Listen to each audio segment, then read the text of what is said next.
Salut à vous, petits et gros tentacules, bienvenue sur cette émission spéciale du dimanche. On va parler d'un jeu qui arrive actuellement dans les chaumières, d'un jeu qui est en pledge et donc qui arrivera un jour dans les chaumières, et d'un vieux jeu qu'il ne faut pas oublier. Du coup, le seul que j'ai en physique, puis deux, trois petits trucs à la fin. Donc, commençons par celui qui arrive. On va parler en fait des Mushmans, The Merry Mushman, avec mon accent terrible. Nightmare of Age, 1, 2, 3. Nightmare of Age Hello, que j'ai dû massacrer, qui est en fait un scénario, un gros scénario, plus de 80 pages. C'est pour de l'OSE. Voilà, c'est le système Old School Essential. C'est dans l'esprit OSR, bien évidemment.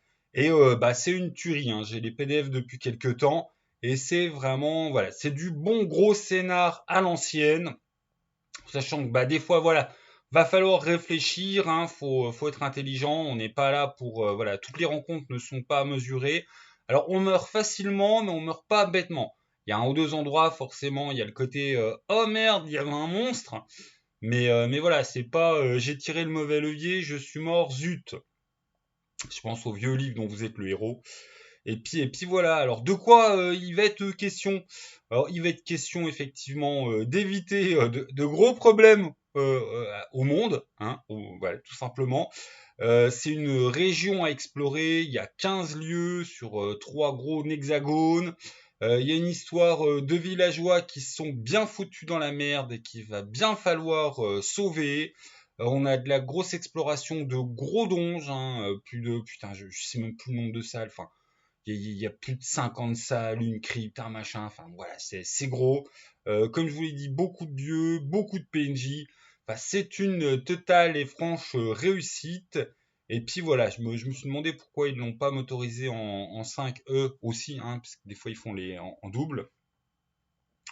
J'en sais rien, mais peut-être aussi parce que enfin l'aventure est grosse. Voilà, vous la jouez pas en un soir. Et sur une mécanique 5E, ça aurait été sûrement une aventure.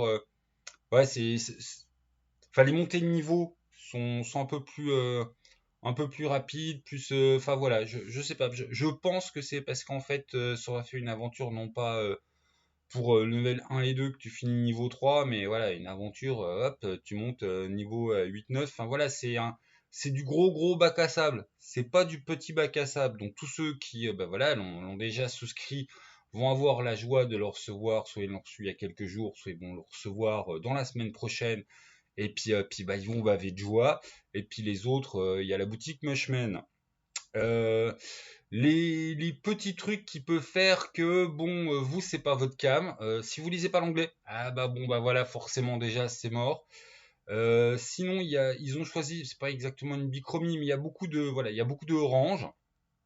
On n'est pas sur un truc où à chaque fois à l'intérieur il y a toutes les couleurs. On est vraiment dans une thématique blanche, un peu de gris et puis de l'orange. Et puis ouais, si vous êtes habitué au scénario très 5E, pas trop compliqué, c'est mort pour vous. On est sur un niveau de jeu quand même difficile. Voilà, c'est pas du tout de l'impossible, mais ouais, on est sur des joueurs qui savent improviser, qui savent être malins, qui savent être finaux, qui savent discuter avec certaines formes d'adversité, parce qu'il y a des trucs avec lesquels il faut discuter et qu'il faut pas tenter de le buter. Il y a de l'exploration, il y a anguille sous roche, voilà, voilà. Il y a des bonnes décisions à prendre au bon moment. Mais vraiment, ouais, ne boudons pas notre plaisir. Si vous aimez l'OSR, que vous aimez l'OSE, et puis que vous lisez l'anglais, vous avez vraiment le très bon scénar sorti dernièrement pour aller faire voilà, de l'Heroic Fantasy à la donge à l'ancienne. Et puis Cocorico, c'est de chez nous. Voilà, donc soyons contents. On n'y est pour rien, nous. Mais bien joué les mush, comme d'habitude. Ils sont dans le qualitatif. Alors sinon, dans les pledges actuels, on a chez La Loutre, pareil, un éditeur qui est pas habitué à nous faire de la merde. Primal Quest, ouais, que j'essaie même pas avec l'accent. Primal Quest, c'est un ovni, c'est de la scène indé. C'est donc une traduction, c'est pas une prod de chez eux, c'est une traduction de la chaîne Indé International, où on a à la fois préhistoire, plus dinosaures, plus extraterrestres, plus sorcellerie, plus monstre ancien à la Cthulhu. tu mets tout ça dans un checker, tu mélanges, tu mixes, tu sers, voilà. Donc c'est un peu, ouais, c'est un mélange qu'il fallait oser. Alors au niveau international, c'est un truc qui est connu sur la scène indépendante, qui a déjà ses lettres de noblesse.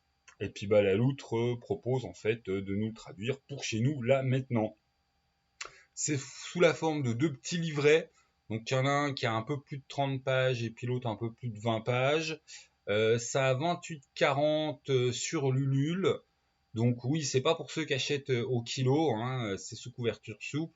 À ce prix-là, en fait, je pense que tu payes le droit, enfin voilà, les droits originaux, parce que bon, faut payer les illustrateurs, faut payer les créateurs, puis tu payes la trad sur le marché français.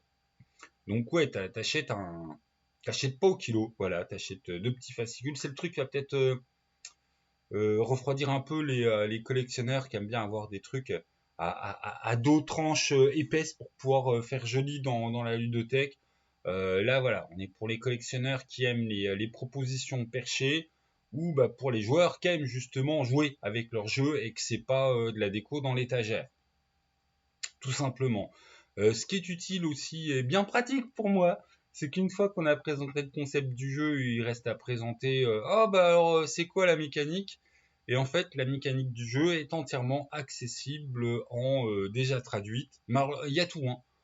Du matos à la créa de perso, à la bestiole, enfin voilà, 1, 2, 3. À la sorcellerie, justement, il va vous manquer le gros bestiaire de l'univers avec une extraterrestre et des Cthulhu. Mais voilà, t'as 32 pages de règles qui sont déjà refourguées gratos. Donc en fait, tu vas savoir enfin, dans quoi tu mets les mains. C'est souvent qu'on a des éditeurs qui essayent de montrer à quoi va ressembler le jeu ou bah là ils vous ont juste lâché toutes les règles, hein. C'est un SRD, un DRS. Enfin, c'est un système libre de droit ouvert, hein, où vous allez avoir le droit de rajouter vos créations, tout ça. Enfin, si vous voulez publier, enfin ça a tous les marqueurs, de toute façon les signes et les codes de la scène indé. Et puis c'est bien perché. Donc si ça vous intrigue, allez faire un tour sur leur page Ulule. Je mets ça en dessous, hein, dans les descriptifs. Et puis voilà, donc une proposition bien perchée qui est à la fois pas chère parce que bon, bah, c'est 30 balles pour un jeu de rôle, mais que je sais que les grincheux vont faire oui, mais j'ai pas un joli dos cartonné et puis il fait pas 200 pages. Bah ouais, ouais, c'est blindé, c'est blindé en plus qui se veut justement du moteur souple et puis rapide à prendre en main. Dans les paliers à débloquer, il y a des maps. Et puis le 1, 2, 3, je sais même pas si je l'ai dit, hein, dans les deux bouquins, en fait, tu as le premier fascicule qui est en fait effectivement qui s'appelle Primal Essential, qui va être justement sur bah, les règles qui t'ont donné, hein, que tu as déjà en gratos, plus une présentation de l'univers. Et puis l'autre, bah, c'est un scénar. Voilà. Donc en fait, tu as tout pour jouer. Présentation de l'univers, plus les règles que tu peux déjà voir pour savoir si c'est ta cam ou pas, plus le scénar qui le fait bien avec. Donc voilà, ça fait plaisir, ça fait un jeu de plus dans la gamme de Déliron sur la préhistoire, hein. On a Wurm, on a Paléolithique, maintenant on a Primal Quest, qui est peut-être le plus perché de tous, hein, on va pas se mentir, hein. Wurm a un côté sérieux, Paléolithique, on arrive déjà dans le fantastique. Là, on arrive dans le bien perché. Alors, dans le bien perché. Les extraterrestres sont pas du tout tous des envahisseurs, hein. On a des gens crachés là et complètement paumés. Enfin, c'est très intriguant, hein. Moi, je suis allé fouiner. J'ai pas l'intégralité des PDF déjà traduits. La livraison est prévue pour janvier. Les PDF devraient être dispo sur décembre. Et puis voilà. Donc si ça vous intrigue, allez soutenir. Je râlais sur Rollis TV que effectivement on a une certaine répétition à cause slash grâce au succès de DD5 parce que bah, il faut connaître aussi que bah, voilà des fois je râle sur DD5, mais il y a beaucoup de nouveaux joueurs qui sont là, hein, grâce à la 5E et puis à toute la machine de publicité Wizard of the Coast. Mais de temps en temps, on a des projets qui sont bien perchés, qui sortent des sentiers battus. Sans surprise, c'est souvent la scène indé. Et quand on a de l'éditeur francophone qui se propose de prendre le risque de traduire voilà, du petit ovni de la scène indé. Moi, voilà, moi j'applaudis des deux mains, je suis content, je suis heureux, je croise les doigts pour que la loutre ça marche, parce que voilà, en tant qu'éditeur, c'est une prise de risque, en tant que rouliste, c'est un nouveau truc à découvrir, donc choupi, voilà, vous faites ce que vous voulez de votre pognon, hein. Moi, j'avoue que je pense qu'une fois qu'il y aura la rentrée d'argent en deux débuts de mois, j'irai, voilà, je vais voir ce que je peux lâcher en ne serait-ce que soutien sans rien, parce que de toute façon, ouais, c'est un youtubeur, je peux faire le lèche-cul pour mendier des SP, mais ouais, ça fait plaisir de voir des beaux projets comme ça. Et puis bah voilà, de temps en temps, il y a des tipeurs qui soutiennent la chaîne, puis ça leur fait plaisir d'avoir une chaîne d'actu un peu débridée. Et bah ouais, moi Primal, je pense que j'irai lâcher Midi Bull rien que pour soutenir le projet, parce que enfin ouais, je suis content qu'on ait des éditeurs qui fassent ce type de prise de risque. Donc voilà, quand même, ouais, j'avoue que c'est mon moment un peu, je suis fier de nos éditeurs à nous, quoi. On a les Meus qui rayonnent sur la scène internationale, sur le SR français. On a, bah ouais, enfin, il y a pas que la loutre, hein, mais on a des, voilà, on a des éditeurs qui osent traduire des trucs qui sont bien perchés. Enfin, on a eu Troïka, donc voilà, enfin, on a des éditeurs qui osent nous traduire des petits trucs qui vont pas faire leur richesse, hein, on va le dire honnêtement. Enfin, ça, c'est de l'éditeur engagé. Je pense pas que la loutre, ils vont se couvrir de pognon grâce à Primal, hein. Je pense que s'ils arrivent à boucler le truc et puis que ça paye la trad et que ça paye les droits, ils ont le droit de s'acheter deux boîtes en chocolat et puis merci pour le travail, quoi. Ils bossent un peu, ils bossent un peu pour la gloire. Donc c'est pour ça que je suis un peu lourdingue quand même voilà, avec le truc, mais ouais, faut en avoir conscience. Là, on n'est pas sur de l'éditeur qui bosse pour payer son business plan. On est sur de l'éditeur qui bosse pour l'amour du jeu de rôle. Donc voilà. Je, bien joué la loutre, voilà, bien joué les moches, bien joué tous les éditeurs qui font des prises de risque pour nous proposer des trucs qui sortent des sentiers battus ou qui nous foutent bien la classe à la prod française. Voilà, c'est tout ce que j'avais à dire. J'arrête de faire mon chauvin. Voilà. Bon, toujours en édition, toujours chez du petit éditeur qui ose prendre du risque. Barbu NC, je continue mon délire tous ces jeux qui sont passés un peu sous les radars et qui sont très très bons. Sin of the Father, qui est vraiment un jeu qui peut être à la fois drôle tout comme très sérieux. On va commencer par les deux trucs qui a à médire sur Sin of the Father. Page 33, voilà, il y a une coquille dans la marge. Ce truc n'a aucun sens, on s'en fout. Et puis des fois c'est écrit petit, voilà. Sin of the Father te veut du mal si tu es vieux et que... Enfin, j'étais encore à le relire, un Morty qui se foutait de ma gueule, mais vraiment, va voir un ophtalmo. C'est officiel, j'ai vraiment besoin d'aller voir pour avoir des lunettes de vieux. Voilà, je suis un vieux, va falloir que j'aille au club lunettes parce que putain, il y a des moments où c'est écrit petit en fait, voilà. Et j'avais vraiment du mal, et tous les vieux qui ont un peu de mal quand c'est écrit petit, il y a des moments où vous allez faire ah putain, j'ai plus 20 ans. Voilà, j'ai plus 20 ans. Et c'est tout le mal que j'ai à en dire. Ça se joue avec des paquets de cartes, chaque joueur va avoir son paquet de cartes. C'est classique en termes de jeu au sens, on n'est pas dans la narration partagée, machin. Ce qui est de plus non classique, c'est que t'as pas de dés, c'est que t'as des cartes. Tout le reste, on est vraiment dans du jeu classique. Et qu'est-ce que tu joues dans les péchés des pères, ou les péchés du père, hein, les péchés du père, tu vas jouer en fait un truc qui est vraiment assez digne d'une série télé, ça mériterait des... Enfin, je trouve le concept très très riche.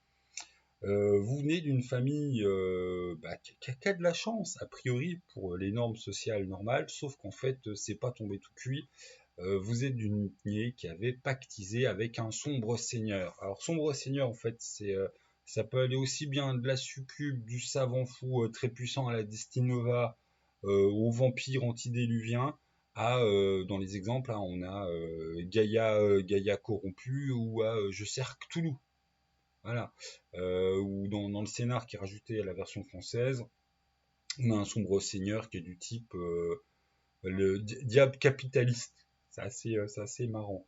Et puis du coup, en fait, voilà, tu vas jouer un damné parce que bah, tes aïeux ont eu la très super bonne idée de vendre leur âme et l'âme de toute leur descendance pour amour, gloire, beauté et autres conneries. Et puis du coup, bah, tu es dans le camp du mal. Mais attention, c'est là où le jeu a un petit peu de subtilité quand même. Tu joues pas un psychopathe, tu joues pas quelqu'un de mauvais, tu joues quelqu'un d'un peu ordinaire.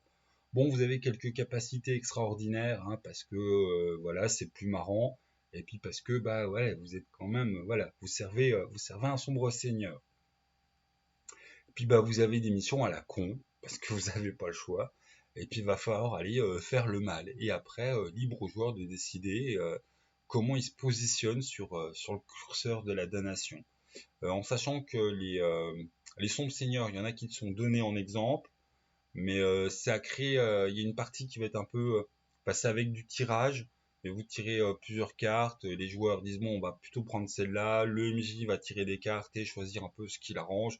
Et si vous voulez, vous dites aussi rien à foutre des cartes, on fait voilà notre sombre seigneur avec le MJ comme on le veut, parce qu'on le veut bien. Mais voilà, il y a une partie en fait du sombre seigneur qui est connue par les joueurs, il y en a d'autres du genre voilà, c'est sombre inspiration, c'est un peu le MJ qui fait ce qu'il veut. En sachant, oui, enfin, je me répète, hein, mais tu peux être sur Coucou l'araignée, du sombre seigneur qui est quelque part où les joueurs vont pouvoir se dire, mais on va peut-être aller lui cramer sa gueule, tu vois, genre un antidéluvien si vous avez envie de vous faire massacrer, ou un savant fou, ou au truc, tu oublies, enfin voilà, tu as zéro chance contre, hein, quand c'est Merter qui est devenu corrompu, ou c'est que tu sers Cthulhu, enfin voilà, tu vas peut-être pouvoir te dire, parce que c'est une des possibilités, hein, genre là tu sers Tulu, tu te rends compte que le rituel que vous êtes en train d'accomplir dans des missions dispatchées va provoquer de la fin de l'humanité. Bon, bah on va peut-être voilà, tous se foutre en l'air, voire supprimer notre propre descendance, en sachant que de toute façon il aura voilà, d'autres serviteurs qui vont peut-être pouvoir accomplir la fin de la mission pour vous. Enfin, il y a des vrais enjeux moraux qui sont pas toujours évidents. Il y a aussi l'enjeu moral du fait que voilà, on peut la jouer un peu à la INS au sens du je suis un démon qui aime l'humanité, puis je traîne les pieds pour faire voilà le mal minimum qu'on m'a donné en mission et tenter de limiter les dégâts. Du genre, voilà, on doit assassiner Bidule parce qu'on n'a pas le choix. D'un autre côté, on se pose quand même la question, merde, du coup Bidule en plus, genre les gosses ils avaient déjà plus de maman, ils auront plus de papa, comment qu'on fait pour que les gamins soient heureux? Limite les dégâts qu'on crée sur l'humanité. Tout comme on peut tenter de doubler son sombre seigneur. Jeu très très très risqué. Tout comme au contraire on peut se dire je vais être la dernière des enflures et tellement bien accomplir mes missions, je vais racheter mon pacte et du coup ma descendance va être libérée de la dette. Tout comme tu peux te dire ouais mais en fait moi et ma lignée voilà le pacte il est trop gros à racheter, euh, on est que des outils du mal et prendre le choix moral de se dire bah tant pis en fait non, j'aurai pas de gosse, je me casserai à la naissance. Voilà, moi je suis condamné au mal, mais j'aurai pas de descendance et tiens, on t'a niqué le diable.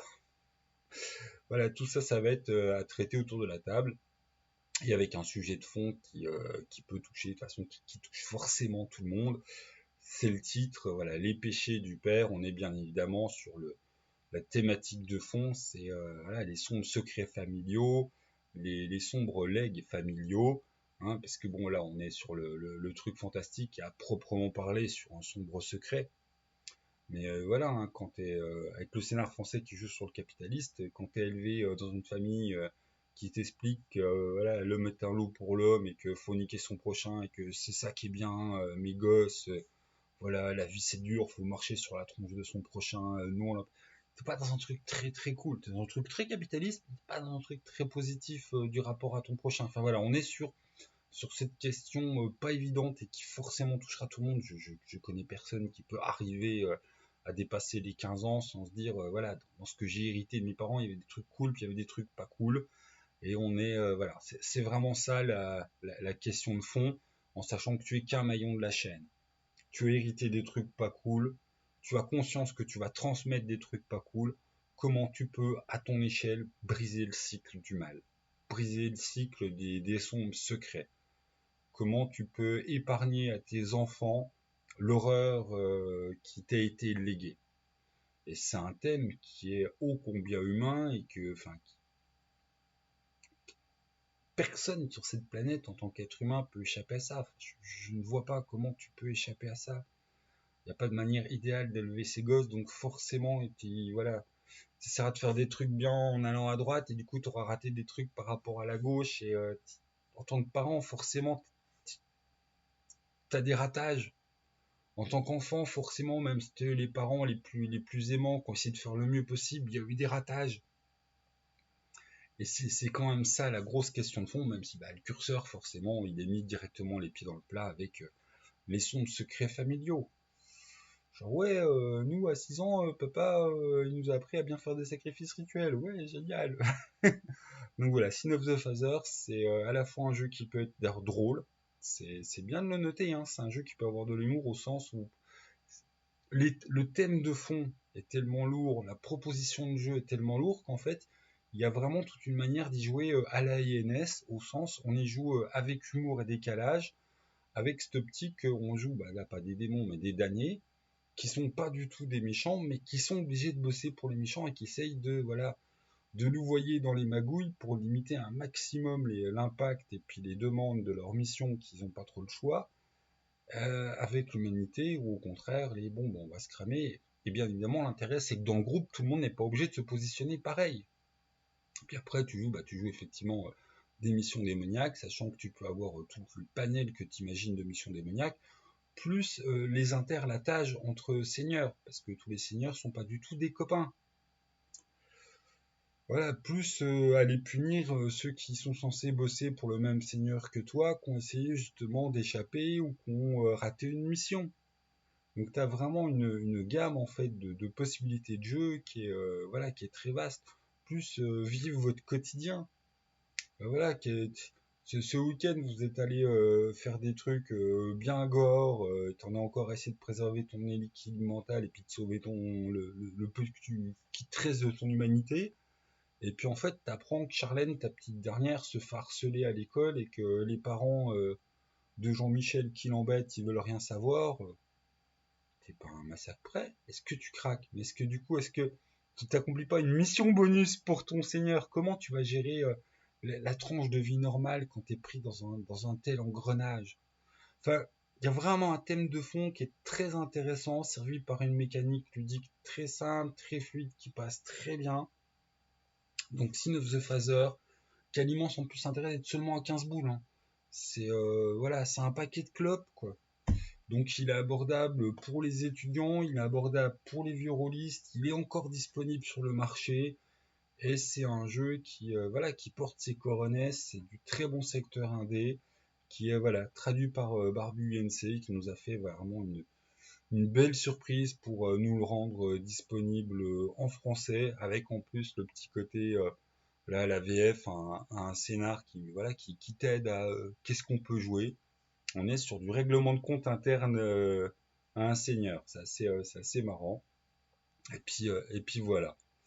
Ah, bah ça m'a fait plaisir. Là, j'étais un peu en tout mou. Là, je me suis levé très tôt pour bien bosser. C'était ma pause de 10 heures et quelques. Et je t'ai claqué, mais ça m'a bien fait plaisir de parler que de projets qui, voilà, c'est que des trucs qui me tiennent à cœur. Enfin, voilà. Non, et des fois, je me fais vraiment plaisir à faire un peu mon vendeur de tapis. Et là, en l'occurrence, parler de trois prods qui me rendent fier d'être un rôliste, ça fait du bien. À venir prochainement parce que parce que c'est un copain, voilà. Donc là sur le coup, hein, j'assume. Hein, je serai carrément en mode viens faire ta promo chez moi. Ticoc qui va nous sortir Caravane, mais oui, mon ouais, je vais m'occuper de toi. Qui va nous sortir donc le premier supplément pour Okimba.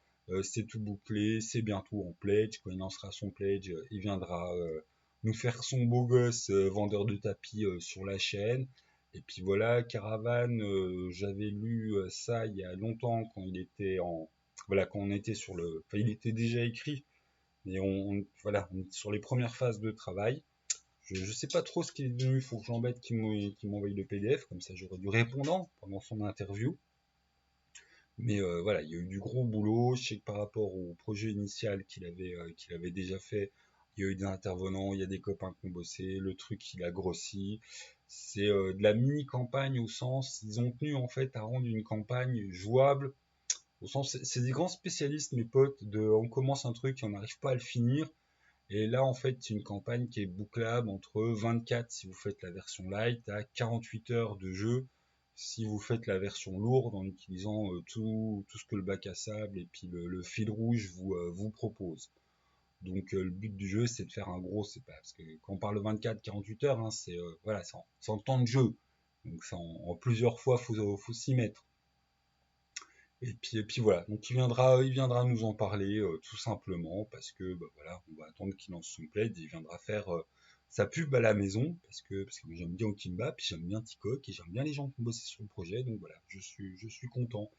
Et dans les histoires de ma live, petit truc à la con, mais que voilà, je suis fier. On a réussi le projet dimanche dernier. Ouais, non, on arrive en fait à faire des promenades de chiens. On a le Klebs, les chats, enfin 2 chats sur 3 qui viennent avec nous, et les 3 chèvres.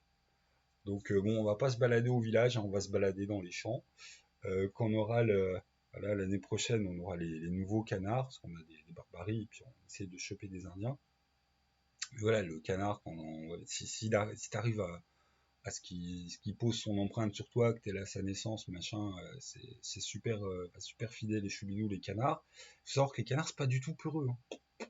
Moi, mes canards, le chien il gueule, il le regarde, genre qu'est-ce que tu veux, ils font. Ils ont pas du tout peur. Ils sont cons, ils ont pas d'instinct de survie, putain. Alors que les poules, enfin bon, on s'en fout, tout ça pour dire que voilà. Donc cette année, j'arrive à me balader avec mes chèvres. Je suis tout, ouais, franchement, je trouve ça trop cool. Et puis l'année prochaine, on fera même avec les canards. Surtout que mes canards volent, hein. J'ai pas du tout coupé les ailes à mes cannes. Et mes cannes volent, hein. Tous les matins, on les retrouve, elles vont se balader avec les vaches et les chevaux qui sont en face. Enfin bon, voilà, c'était mon petit plaisir voilà, de la semaine dernière. Et c'est cool la vie à la campagne. Voilà, on n'a pas de Fnac. Pour certains trucs, c'est chiant, mais pour Internet, c'est très chiant. Mais vrai, une grande joie de me balader avec mes chèvres. Elles sont pas en laisse rien, hein. C'est pareil, hein. Faut savoir, on a souvent l'image de la chèvre, la bestiole qui sème la merde. C'est vrai qu'une chèvre, c'est un potentiel de toute la merde, hein. Mais les chèvres aussi, c'est un truc qui arrive assez facilement à se lier à l'humain. Et tous les jours, on essaye de passer un peu plus d'1 heure, au minimum une demi-heure avec les chèvres. Et voilà, nos chèvres nous reconnaissent, elles réagissent voilà, à notre présence, elles nous suivent. Et c'est vraiment cool, parce que sinon, des chèvres dans les champs, enfin, ouais, c'est des chèvres. On est 2 humains, 3 chèvres, il y en a forcément une qui nous échappe. Et ça, enfin, oui, enfin, c'est mon petit plaisir, voilà, mon petit plaisir de la semaine que je tenais à partager voilà, pour les un peu écolos qui suivent. Puis d'ailleurs, faut qu'on fasse une vidéo avec Farid, on était encore à faire nos écolos gauchos avec le Fafa hier à discuter, mais bon. Voilà, voilà. Sur ce, des bisous à tous, jouez bien, profitez bien d'Octogone pour ceux qui y sont, hein, là, si la vidéo sort le dimanche, donc du coup, bah, voilà, vous serez le dimanche. Et puis des bisous à tous. Salut les gens, jouez bien.